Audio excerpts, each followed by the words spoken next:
ஆனால் இப்போலாம் நிறைய பேர் அந்த வலி வேதனை உணர்றதே இல்லை. கொஞ்சம் உணர்ந்து பார்த்தீங்கன்னா அந்த அம்மா அப்பாவுடைய கஷ்டத்தை வச்சு நம்ம எங்கேருந்து ஜெயிக்க முடியும், எங்கேருந்து நம்ம சந்தோஷமாக இருக்க முடியும்? அப்போது உங்கள் பொன் குழந்தை எங்கே இருந்தால் நிம்மதி?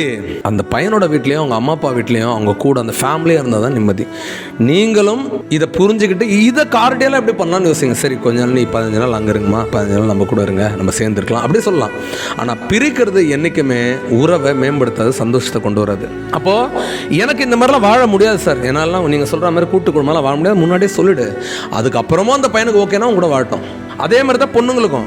பொண்ணுங்க வந்தவொடனே அந்த பையன் சொல்லுவான், இந்த மாதிரி நீ என்ன ஒன்றாலும் வேலைக்கு போகணும், அவங்க சப்போர்ட் பண்ணுறேன். அது நம்பிக்கையோடு வரும். வீட்டுக்கு வந்தால் அவங்க அம்மா பேச்சு கேட்டு நீ வேலைக்கு போகக்கூடாதுன்னு அப்படியே சொல்லாதீங்க. நோ சொல்கிறதுக்கு ஒரு ஆர்ட் இருக்குங்க, அது புரிய வைங்க. ஏன் சொல்கிறீங்க? மேபி பெரியவங்க ஏன் சொல்லுவாங்க, ஒரு குழந்தைக்கு அப்புறம் போட்டோம், அப்போ அதை புரிய வைங்க. நீங்கள் அண்டர்ஸ்டாண்டிங் இல்லாத ஏன் வேலைக்கு போய்ட்டு குழந்தை பெற்றுக்க முடியாது? வேலைக்கும் போய்ட்டு குழந்தை பெற்றுக்கலாம். அப்போது இது எல்லாமே உங்களோட டிஸ்கஷனில் இருக்கணும். ஒரு ஃப்ரீடம் இருக்கணும். உங்கள் மிஸ்ஸஸ்க்கு நீங்கள் ஒரு ஃப்ரீடம் கொடுக்கணும், உங்கள் ஹஸ்பண்டுக்கு ஒரு ஃப்ரீடம் கொடுக்கணும், கல்யாணத்துக்கு முன்னாடி பாய் ஃப்ரெண்டுக்கு கேர்ள் ஃப்ரெண்டுக்கு ஒரு ஃப்ரீடம் கொடுக்கணும். என்ன நீ திருமணத்துக்கு முன்னாடி பேசுகிற அதே நாக்கு தான் உனக்கு திருமணத்துக்கு அப்புறமும் வரணும். நீ மாற்றி யோசிச்சனா, உண்மையாக சொல்கிறேன், நீ ரிலேஷன்ஷிப்பில் ரொம்ப பெரிய கஷ்டத்தை அனுபவிக்கிற நாள் ரொம்ப தூரம் இருக்காது.